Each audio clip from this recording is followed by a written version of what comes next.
दोस्तों, आप सबका स्वागत है एक बार फिर से हम लोग एक नया मुद्दा लेकर आप लोग के बीच में आए हैं।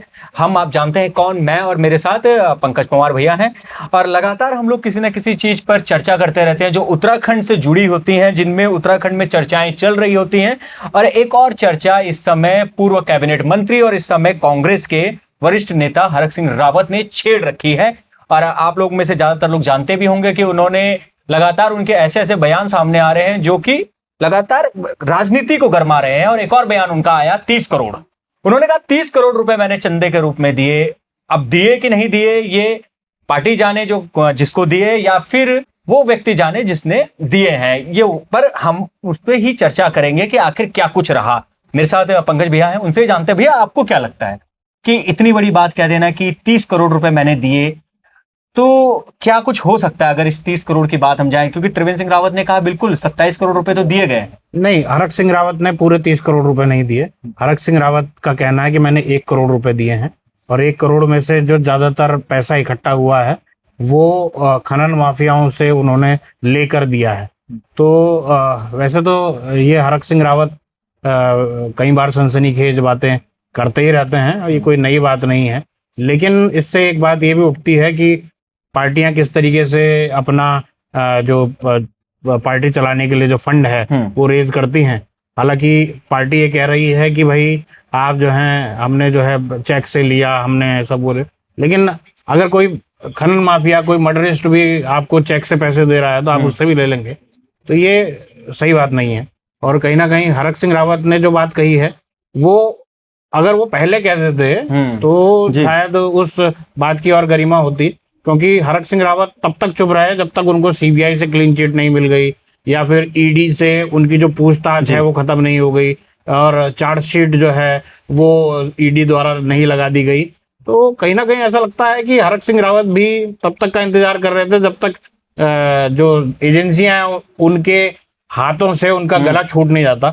उसके बाद उन्होंने बम फोड़ा है। लेकिन अभी गंगा में बहुत पानी बहना है, अभी 2027 बहुत दूर है। इस बीच में कौन कौन से खुलासे होते हैं और कौन कौन से खुलासे कितना इम्पैक्ट डाल पाएंगे, ये देखना दिलचस्प होगा। लेकिन अभी तो कुछ दिनों की सुर्खियां तो बनी गई हैं। नहीं, मेरा सवाल यही था भैया कि आखिर ऐसा क्या हरक सिंह रावत अचानक से इतने उग्र हो गए कि बयानों पे बयान देते जा रहे हैं और रुक नहीं रहे हैं। उनके बयान, उनसे जब आप उनके सामने चले जाओ वो कुछ ना कुछ नया बयान दे देंगे। क्या वो पहले इसलिए चुप थे क्योंकि ईडी सीबीआई जैसे उनको घेरी हुई थी, या फिर अब वो कुछ नया कुछ सोच रहे हैं? आपको क्या लगता है? देखिए, राजनीति में अगर आपको मौका मिलता है, देखो आपने जब से 2022 से हरक सिंह रावत बीजेपी से कांग्रेस में गए हैं, उसके बाद से आपने उनकी सक्रियता देख ली है। सक्रियता बिल्कुल शून्य थी। तो ऐसे में साफ था कि हरक सिंह रावत जो है बहुत प्रेशर में थे। जब तक सीबीआई ईडी की जो तमाम जांचें हो रही थी उससे कहीं ना कहीं प्रेशर में थे। अब लगता है वो प्रेशर रिलीज हुआ है, आपने सही कहा।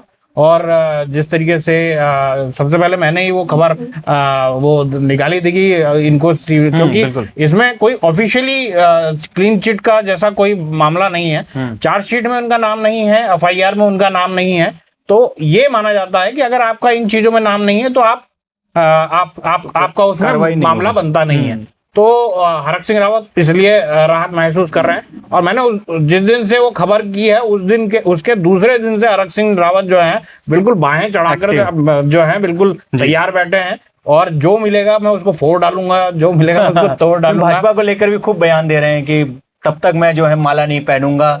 ऐसे बयान एकाएक उनके आने लगे भैया। तो मतलब क्या लगता है आपको कि कितनी शक्ति है उनके बयानों में, या कितना कुछ उनके बयान डैमेज कर सकते हैं? क्या कुछ कर भी सकते हैं कि नहीं कर सकते हैं, या फिर बयान सिर्फ इसलिए कि हाँ मैं हूं दिखाने? हरक सिंह रावत जो है मजबूत नेताओं में से एक हैं, और हरक सिंह रावत की मजबूती हमने आज तक देखी है। अभी तक जो देखा जाए तो ज्यादातर चुनाव जो है वो हारे नहीं है। पिछली बार वो चुनाव लड़े नहीं। अगर वो लड़ते तो मुझे लगता है कि हो सकता है वो जीत ही जाते, पुत्रवधू को ना लड़ाते तो। और अभी तक हरक सिंह रावत को हराने वाला, क्योंकि वो जिस फील्ड में जहां चुनाव लड़ना चाहते हैं वो मैनेजमेंट जानते हैं किस तरीके से चुनाव का मैनेजमेंट होता है, किस तरीके से चुनाव लड़ा जाता है। वो चुनाव के असली खिलाड़ी हैं। और हरक सिंह रावत, क्योंकि मुझे लगता है कि देहरादून की किसी सीट पर नजर गड़ाए बैठे हैं। वो सहसपुर भी हो सकती है, वो धर्मपुर भी हो सकती है, डोईवाला भी हो सकती है। तो इन सीटों पर उनकी नजर गड़ी हुई है इसलिए वो देहरादून में आपको ज्यादा आग उगलते हुए नजर आ रहे हैं। और हो सकता है कि आने वाले दिनों में हरक सिंह रावत की सक्रियता, क्योंकि मैंने अभी हाल के दिनों में देखा शंकर चंद्र रमूला जो कांग्रेस के वरिष्ठ नेता हैं, भगवानपुर के रहने वाले हैं और वो सैंसपुर विधानसभा में हैं, वो बीमार थे तो उनको देखने गए। फिर उसके बाद एक आर्केडिया ग्रांट के एक और कार्यकर्ता से वो मिलने गए। तो आदमी बीमार लोगों से शादी ब्याहों में तभी जाने लगता है जब उनको लगता है कि यहाँ से चुनाव लड़ना है, कि लोग पहचानने लगे। वैसे हरक सिंह रावत ऐसे नेता हैं जिनको पहचान की मोहताज नहीं है, लेकिन इस दौरान में हरक सिंह रावत के जो बयान है उसने भाजपा को असमंजस में तो डाला है। लेकिन देखिए अभी बहुत लड़ाई लड़नी है, 2027 अभी बहुत दूर है, और इस दौरान में कांग्रेस के अंदर किस तरीके की उठापटक होती है वो देखना दिलचस्प होगा। एक फिर से भाजपा पे आता हूँ भैया।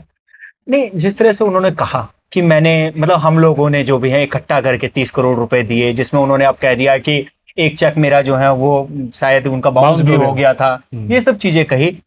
एक पार्टी चलाने के लिए कितना जरूरत है इन चीजों का, आपको क्या लगता है? और उस समय जब इन्होंने छोड़ा, जैसा आपने भी कहा कि सीबीआई ईडीआई, पर फिर भी बहुत सारा सवाल तो यही खड़ा होता है ना कि आप उस समय क्यों चुप रहे? अचानक से अब आपको फिर से कुछ याद आने लगा है। अब कल आपको हो सकता है कांग्रेस से अगर कहीं और चले जाएं, फिर आप कांग्रेस को लेकर ये बात कहने लग जाएं। बिल्कुल योगेश जी, आपने बिल्कुल ठीक बात कही। और दूसरी, राजनीतिक दल जितने भी हैं वो शुचिता की बात तो करते हैं, लेकिन जिस तरीके से हरक सिंह रावत खुद ये कह रहे हैं कि भाई मैंने वो खनन माफियाओं से पैसे ला के दिए हैं, तो आपने किस तरीके से, हालांकि बीजेपी वाले तो कह रहे हैं कि भाई हमने तो उनसे मदद मांगी, हमने ये थोड़ा ना कहा कि आप खनन माफिया से ले आओ, फलाने से ले आओ। लेकिन ये देखना बहुत जरूरी है कि आप किसके पैसे से पार्टी चला रहे हैं, और ये अपने आप में एक बड़ा आरोप है। और जिस तरीके से कांग्रेस लगातार कह रही है कि भाई आप लिस्ट जारी कर दीजिए, आप हमें मत दीजिए, मीडिया को जारी कर दीजिए, अपनी वेबसाइट में डाल दीजिए, ताकि अब ठीक है, मुझे नहीं लगता कि बीजेपी ऐसा करने वाली है कि लिस्ट कोई जारी करेगी। लेकिन ये जो बैटल है ना, ये 2027 की बैटल है, तो उससे पहले ये तमाम चीजें होंगी, इस तरीके के आरोप प्रत्यारोप लगातार आते रहेंगे।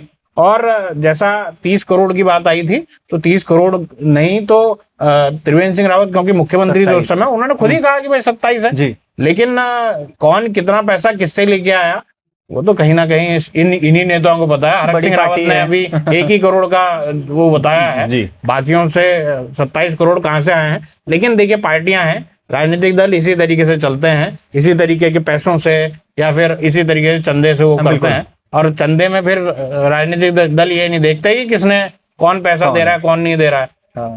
हो सकते हैं कि राजनीतिक दल इतने धनाढ़ हो, उनको जरूरत ना हो। अगर कोई छोटा दल हो, वो अपनी जरूरतों को कम कर सकता है, लेकिन बीजेपी जैसी पार्टी में जरूरतें भी ज्यादा हैं, यहाँ के इनके खर्चे भी ज्यादा हैं, तो इनके लिए और मुझे लगता है 27 करोड़ भी कम ही पड़ रहा हूँ। बिल्कुल, वो तो और ज्यादा भी आए होंगे। एक आखिरी सवाल भी मेरा ये है, भविष्य कैसा देखते हैं आप? अगर देखा जाए, वैसे बहुत बड़े नेता हैं हरक सिंह रावत, ऐसा तो है नहीं, पहाड़ का उनको एक बड़ा नेता माना जाता है, उत्तराखंड का, बीच में चुनाव नहीं लड़े, काफी शांत रहे जैसा आपने भी बताया, लेकिन अब भविष्य कैसा देख रहे हैं उनका अगर देखा जाए? देखिए, मैं उसको हरक सिंह रावत की राजनीतिक चूक मानता हूँ। हरक सिंह रावत पहले से ही कहने लगे थे मैं बहुत मंत्री रह गया, मैं ये रह गया, मैं वो रह गया।